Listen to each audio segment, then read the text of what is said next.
Good morning students. आज के मेरे व्याख्यान का विषय है उपभोक्ता व्यवहार को निर्धारित या प्रभावित करने वाले घटक, फैक्टर्स डिटरमाइनिंग और इन्फ्लुएंसिंग कंज्यूमर बिहेवियर। उपभोक्ता या क्रेता के व्यवहार को अनेक घटक निर्धारित या प्रभावित करते हैं। उन सभी घटकों को निम्नलिखित वर्गों में विभक्त करके अध्ययन किया जा सकता है।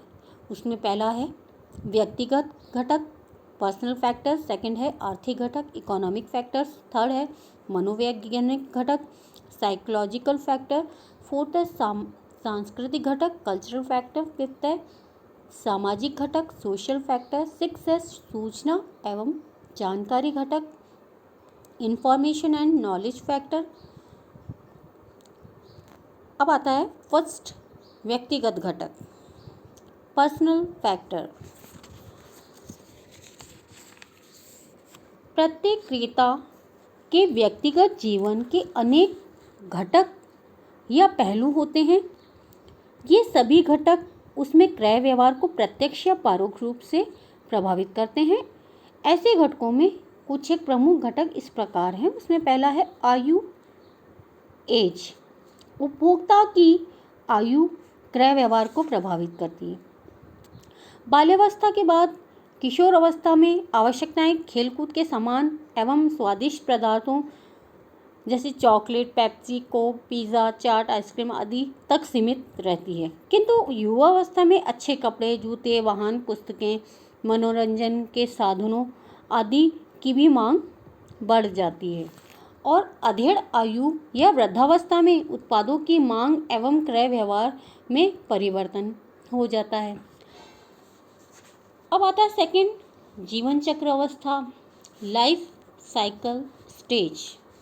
आयु के साथ साथ जीवन चक्र अवस्था भी बदलती रहती है। किशोर अवस्था पार कर वयस्क आयु में प्रवेश करने तक व्यक्ति अविवाहित ही रहता है। अतः उसकी आवश्यकताएं खाना, कपड़े, जूते, पुस्तकें, खेलकूद के सामान, मनोरंजन के साधन, दोपहिया वाहन आदि तक सीमित होते हैं। युवावस्था में प्रवेश करने के बाद प्राय व्यक्ति की शादी हो जाती है और आवश्यकताओं एवं क्रय व्यवहार में परिवर्तन हो जाता है। वह स्वयं के आवश्यकता एवं आराम के उत्पादों के साथ साथ पत्नी की आवश्यकता, आराम के साधनों की भी उनको आवश्यकता होती है। साथ ही साथ बच्चों की आवश्यकताओं के सामान की आवश्यकता होती है। ये सभी जो अवस्था है इसके अंतर्गत जो हमारी आवश्यकताएं हैं वो बदलती रहती हैं। अब थर्ड आता है जीवन शैली, लाइफ साइकिल। प्रत्येक व्यक्ति की जीवन शैली उसके क्रय व्यवहार को प्रभावित करती है। कुछ लोग सादा जीवन, उच्च विचार के सिद्धांत पर आधारित जीवन शैली अपनाते हैं, जबकि कुछ लोग खाओ पियो मौज उड़ाओ के सिद्धांत को अपनाते हैं। परिणाम स्वरूप उनका क्रय व्यवहार उसी अनुरूप बन जाता है। उनकी आधारभूत आवश्यकताएं, आराम एवं विलासिता की आवश्यकताएं उसी अनुरूप निर्धारित हो जाती हैं। फोर्थ आता है व्यक्तित्व, पर्सनैलिटी। प्रत्येक व्यक्ति का अपना व्यक्तित्व होता है जो उसके क्रय व्यवहार को प्रभावित करता है।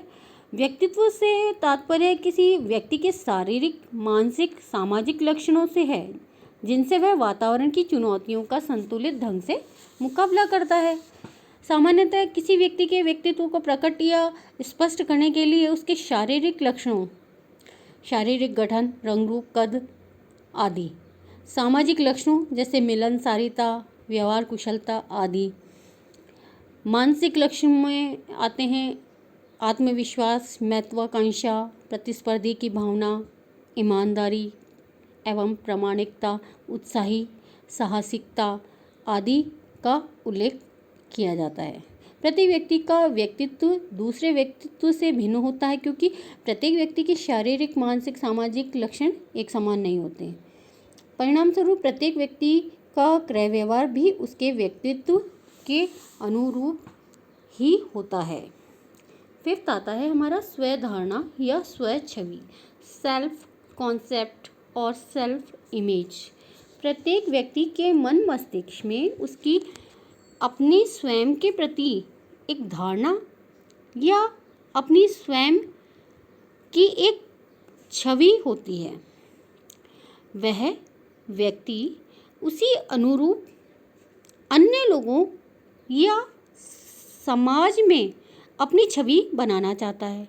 वह उस छवि को निरंतर सुधारना एवं निखारना भी चाहता है। इससे उसे आत्मसंतोष होता है। प्रत्येक व्यक्ति का क्रय व्यवहार उसकी अपनी छवि से भी प्रभावित होता है। वह अपनी छवि के अनुरूप ही उत्पादों या सेवाओं को क्रय करता है। वह उन्हीं उत्पादों, नामी ब्रांडों के उत्पादों, महंगे उत्पादों आदि को क्रय करता है जिनसे उसकी छवि में चार चांद लग जाते हैं तथा निरंतर उत्तरोत्तर निखार भी आ सके। इसके अतिरिक्त छवि को बनाए रखने के लिए प्रतीक वस्तुओं की भी आवश्यकता होती है। अतः कुछ लोग छवि के प्रतीक के रूप में वस्तुओं को क्रय करते हैं, जैसे कि एक रईस व्यक्ति आवश्यकता न होते हुए भी कुछ नई एवं महंगी कारें रखना अपनी शान एवं छवि के अनुरूप समझ सकता है। इसी प्रकार एक अन्य व्यक्ति अकेला होने के उपरांत भी बड़ा बंगला, कई नौकर आदि रखना भी अपनी छवि का प्रतीक मानता है। इस प्रकार उपभोक्ता के व्यवहार को उसकी छवि तथा छवि को प्रभावित करने वाले तत्व भी निर्धारित करते हैं। 6 पॉइंट आता है हमारा व्यवसाय या धंधा, ऑक्यूपेशन। प्रत्येक व्यक्ति का ऑक्यूपेशन, व्यवसाय, धंधा या पेशा भी उसके क्रय व्यवहार को प्रभावित करता है। एक सामान्य वेतनभोगी कर्मचारी तथा एक डॉक्टर, प्रोफेसर या इंजीनियर की आवश्यकताओं में भिन्नता पाई जाती है। फलस्वरूप उनका क्रय व्यवहार भी भिन्न होता है। इसी प्रकार एक बड़ी कंपनी के कार्यकारी अधिकारी, एग्जीक्यूटिव ऑफिसर तथा एक डॉक्टर या बैंक अधिकारी की आवश्यकताओं में भी भिन्नता होती है। अतः उनका क्रय व्यवहार भी एक समान नहीं हो सकता। विपणनकर्ता को इन भिन्नताओं को समझकर ही उत्पाद नियोजन करना चाहिए। सेकंड आता है आर्थिक घटक, इकोनॉमिक फैक्टर्स। उपभोक्ता या क्रेता के व्यवहार को प्रभावित करने वाले घटकों में आर्थिक घटकों का महत्वपूर्ण स्थान है। प्रमुख आर्थिक घटक इस प्रकार हैं। उसमें पहला है व्यक्तिगत आय, पर्सनल इनकम। प्रत्येक व्यक्ति की आय उसके क्रय व्यवहार को प्रभावित करती है। आय में वृद्धि होने पर अधिक मात्रा में धनराशि उपलब्ध होती है, फलतः उसकी क्रय शक्ति बढ़ जाती है। इसके विपरीत आय में कमी होने पर क्रय शक्ति भी घट जाती है। वर्तमान में हम देखें तो आय से हमारा तात्पर्य खर्च के लिए उपलब्ध आय, डिस्पोजेबल इनकम, तथा स्वेच्छा से खर्च के लिए उपलब्ध आय या विवेकाधीन आय से है। दूसरा आता है पारिवारिक आय, फैमिली इनकम। जब क्रेता संयुक्त परिवार का सदस्य हो तो उसकी व्यक्तिगत आय के बजाय परिवार की आय ही उसके क्रय व्यवहार को निर्धारित एवं प्रभावित करती है। संयुक्त परिवार में सभी सदस्यों की कुल आय के अनुरूप ही परिवार के प्रत्येक सदस्य को खर्च के लिए राशि उपलब्ध रहती है। अतः परिवार की कुल आय के बढ़ने या घटने का क्रय व्यवहार पर प्रभाव पड़ता है। थर्ड आता है हमारा भावी आय की संभावना, फ्यूचर इनकम एक्सपेक्टेशन। कभी कभी भावी आय की संभावना भी क्रेता के क्रय व्यवहार को प्रभावित करती है। भविष्य में आय बढ़ने या बढ़ते रहने की संभावना होने पर क्रय व्यवहार सकारात्मक बना रहता है। ऐसे में लोग अधिक खर्च करते हैं तथा बचत पर कम ध्यान देते हैं, किंतु जब भविष्य में आय के घटने की संभावना हो तो व्यक्ति बचत की ओर विशेष ध्यान देता है तथा आराम एवं विलासिता के उत्पादों को क्रय करना कम या बंद कर देता है। फोर्थ आता है तरल संपत्तियां, लिक्विड एसेट्स। उपभोक्ता की तरल संपत्तियां भी उसके क्रय व्यवहार को प्रभावित करती है। तरल संपत्तियों से तात्पर्य है हमारा नगद राशि के अतिरिक्त बैंक बैलेंस, बचत पत्र, ऋण पत्र, अंश इत्यादि से है, जिनसे तत्काल नगद राशि प्राप्त की जा सकती है। जिनके पास ऐसी संपत्तियां होती है वे तत्काल क्रय निर्णय कर सकते हैं, किंतु जिनके पास स्थायी संपत्तियां होती है वे ऐसा नहीं कर पाते हैं, क्योंकि ऐसी संपत्ति को बेचकर नगद राशि प्राप्त करने में पर्याप्त समय लगता है।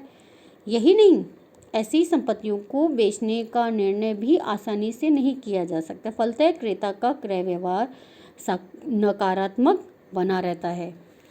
फिफ्थ आती है साख सुविधाएं, क्रेडिट फैसिलिटी। बाजार में उपलब्ध साख सुविधाओं की स्थिति भी क्रय व्यवहार को प्रभावित करती है। आसान शर्तों एवं कम ब्याज पर साख सुविधाएं उपलब्ध हो तो क्रेता का क्रय व्यवहार सकारात्मक हो जाता है। ऐसे में वे कोई भी उत्पाद खरीदने का निर्णय तत्काल ले सकते हैं। विपरीत परिस्थितियों में क्रय व्यवहार नकारात्मक हो जाता है। क्रेता क्रय निर्णय में विलंब करता है तथा कभी कभी क्रय निर्णय को टाल भी दिया जाता है। 6 आता है मूल्य स्तर, प्राइस लेवल। बाजार का मूल्य स्तर क्रेता के क्रय व्यवहार को बहुत प्रभावित करता है। बाजार में जिन उत्पादों के मूल्य बहुत ऊंचे या बढ़े हुए होते हैं, क्रेता उन उत्पादों के क्रय के निर्णय को टाल देते हैं। कभी कभी वे उन्हें क्रय नहीं करने का निर्णय भी ले लेते हैं। इसके विपरीत जब मूल्यों में कमी आती है या महंगाई कम होती है तो लोग उत्पाद आसानी से तत्काल क्रय कर लेते हैं। आज के लिए बस इतना ही। अगले वीडियो में हम नए टॉपिक के साथ आपसे पुनः मिलेंगे। तब तक के लिए धन्यवाद।